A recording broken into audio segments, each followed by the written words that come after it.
You made your point. You have made your point. Now Asauddin Owaisi, please. शुक्रिया chairman साहब, आपने मुझे बोलने का मौका दिया। मैं इस तहरीक अदम एतमाद की तायद में खड़ा हूं जिसको टीआरएस पार्टी और हमारी पार्टी ने दिया, जिसको स्पीकर साहब ने कबूल किया। सर, मैं 11 पॉइंट आपके सामने रखूंगा जो मैं बताने की कोशिश करूंगा कि क्यों हम इस तहरीक अदम एतमाद की तायद में और मोदी हुकूमत की मुखालिफत में खड़े हैं। सर, हालिया दिनों में हमारे मुल्क में ट्रेन में एक वर्दी पोश दहशतगर्द ने अपने सीनियर मीना साहब का कत्ल करने के बाद ट्रेन के कंपार्टमेंट में जाकर नाम पूछकर, चेहरे पर दाढ़ी देखकर, कपड़े देखकर उनको कत्ल कर दिया और उसके बाद उसने कहा कि इस देश में रहना है तो मोदी को वोट देना पड़ेगा। मैं हुकूमत से जानना चाहूंगा कि क्या ये अक्सरियती तबके की एक्सट्रीमिज्म और रेडिकलाइजेशन की बेहतरीन मिसाल नहीं है, और अगर है तो फिर हुकूमत इस पर क्या करेगी। सर, हमारे आइन में, संविधान में लिबर्टी ऑफ कॉन्शियस को लिखा गया, तमहीद में, यानी जमीर की आजादी का जिक्र किया गया है। मैं हुकूमत से और खास तौर से वजीर आजम से जानना चाहता हूं कि कहां गया इस हुकूमत का जमीर, कॉन्शियस जिसको अंग्रेजी में कहते हैं, जब नूह में 750 इमारतों को बगैर ड्यू प्रोसेस फॉलो किए उनके इमारतों को मुनज़्ज़म कर दिया गया, और इसलिए कि वो मुसलमान थे, पूरे के पूरे इलीगल थे। इसीलिए पंजाब की हाई कोर्ट और हरियाणा की हाई कोर्ट ने कहा कि ये एथनिक क्लेंसिंग है। इसकी एक बेहतरीन मिसाल है उस हुकूमत की। तीसरी है कि इस मुल्क में एक नफरत का माहौल, बल्कि एक आतिश को पैदा कर दिया गया, मुसलमानों के खिलाफ नफरत का माहौल। ये 9 साल का इनका ये कारनामा है। तीसरा सर, मणिपुर के ताल्लुक से कल बड़ा लंबा जवाब वजीर दाखिला ने दिया। सर, आसाम राइफल के ऊपर केस बुक हो जाता है, एफआईआर हो जाता है। क्या हो रहा है वहां पर? कहां गया आपका कॉन्शियस, कहां गया आपका जमीर, जब वहां की महिलाओं की अस्मत रेजी की जा रही है? और आप मुख्यमंत्री को नहीं हटाना चाहते इसलिए क्योंकि वो कोऑपरेट कर रहा है। सर, मैं हरियाणा और मणिपुर के वजीर आला के लिए किसी शायर ने अच्छा कहा था कि कुर्सी है तुम्हारा ये जनाजा तो नहीं, कुछ कर नहीं सकते तो उतर क्यों नहीं जाते। आखिर कहां गया? उन ताबूतों में खो गया कि आपका कॉन्शियस, आपका जमीर, जहां पर 50,000 लोग बेघर हो गए, यानी 6 लाख हथियारों को लूटा जा रहा है। आखिर कौन सा आप इंचार्ज वहां पर हैं? सर, 14 पॉइंट हिजाब को एक मसला बना दिया गया और मुस्लिम बच्चों को तालीम से महरूम कर दिया गया। क्या ये आपका लिबर्टी ऑफ कॉन्शियंस है? कहां गया आपका जमीर? सर, अभी आपने फाइनेंस मिनिस्टर साहबा ने कहा, यहां पर डीएमके के मोहतरमा कनीमोजी ने महाभारत के द्रौपदी का जिक्र किया। मैं ये पूछना चाहता हूं, बिल्किस बानो इस देश की बेटी है या नहीं?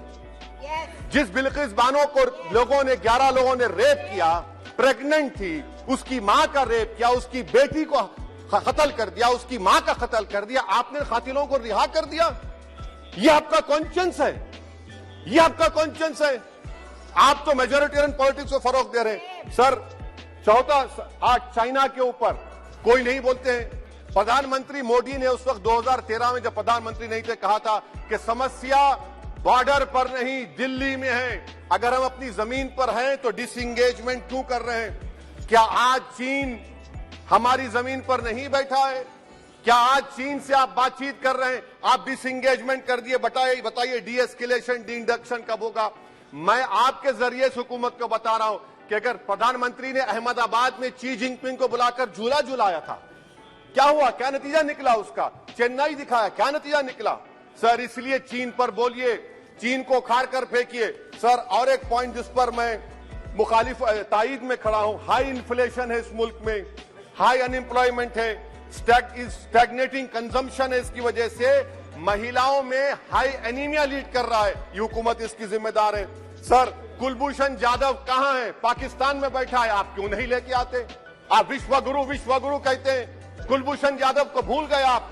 कतर में 8 नेवी ऑफिसर 1 साल से जेल में हैं, आप नहीं ला सके उनको। सर, और एक चीज, 1991 का प्लेसेस ऑफ वर्शिप एक्ट इस ऐवान में पास किया गया था कि तारीख के जख्मों को नहीं खुरेदा जाएगा। आप खुरोद रहे हैं उनको। मैं आपको इंतबाह दे रहा हूं, वार्न कर रहा हूं, इस मुल्क को 90 के दहे में मत लेकर जाइए। 91 का एक्ट सुप्रीम कोर्ट में जवाब दीजिए कि आपकी हुकूमत 91 प्लेस ऑफ वर्शिप एक्ट की कायम है, उस पर कायम रहेगी। यूसीसी सर, इस यूसीसी का फॉर्मूला क्या है? एक मुल्क में एक मजहब, एक कल्चर, एक जबान, ये तो डिक्टेटरों का फॉर्मूला है। भारत एक गुलदस्ता है, भारत एक मोजाइक है। यहाँ पर बेशुमार जबानें, बेशुमार मज़ाहिब बोले जाते हैं और हिंदू अनडिवाइडेड फैमिली में Now, Owaisi ji, please try to conclude. Sir I am concluding. 8 crore 75 Hindu खानदानों को 3,800 करोड़ डिडक्शन मिला। इसके बारे में आप क्या कहेंगे सर? और मैं कंक्लूड करने से पहले आपको बताना चाह रहा हूं कि माइनॉरिटी वेलफेयर का बजट 40% कम कर दिया गया। पढ़ो प्रदेश, प्री मैट्रिक स्कॉलरशिप कम कर दी गई। मौलाना आजाद फाउंडेशन खत्म कर दिया गया फेलोशिप, और इसकी वजह से 1,80,000 मुसलमान हायर एजुकेशन में गायब हो चुके हैं। सर, मैं इख्तिताम में कह रहा हूं कि पसमानदा मुसलमान से प्रधानमंत्री को बड़ी मोहब्बत है। ये कौन सी आपकी मोहब्बत है पसमानदा, जो आपके पास एक मुसलमान मिनिस्टर नहीं है वहां पर? इखलाक से लेकर, पीलू खान से लेकर, अफान अंसारी से लेकर लुकमान अंसारी, मॉब लिंचिंग पूरे पसमानदा मुसलमान की होती है। पावरलूम बंद है, अंसारियों के कुरैश बरादरी का कारोबार बंद किया जाता है। स्पीकर सर, मैं कंक्लूजन में अभी कल हमारे होम मिनिस्टर ने कहा था क्विट इंडिया। अगर इनको मालूम हो जाए कि क्विट इंडिया का नारा एक मुसलमान ने दिया था तो वो भी नहीं बोलेंगे। वो नहीं मालूम था उनको। उसका मैं कंक्लूड कर रहा हूं, उसका नाम यूसुफ मेहर अली था सर। यूसुफ मेहर अली ने क्विट इंडिया का नारा बनाया, जिसको महात्मा गांधी ने सारे देश में एक पैगाम किया। मैं कंक्लूड कर रहा हूं सर, इस देश में अगर आज क्विट इंडिया करना है तो कहना पड़ेगा चाइना क्विट इंडिया। जो गौ रक्षक है, जिसका नाम मोनू है, वो आपके लिए मोनू डार्लिंग बन गया है, उसको कहिए क्विट इंडिया। सर, जो लोग तुष्टीकरण की राजनीति आप कर रहे हैं, आप हिंदू अक्सरियती लोगों में हथियार बांट रहे हैं, ये आप देश के लिए खतरा पैदा कर रहे हैं। Now, please, sir, I am concluding. इसीलिए हम आपसे अपील कर रहे हैं कि हुकूमत से कह रहे हैं कि आप जो सियासत कर रहे हैं, इससे नुकसान देश को होगा।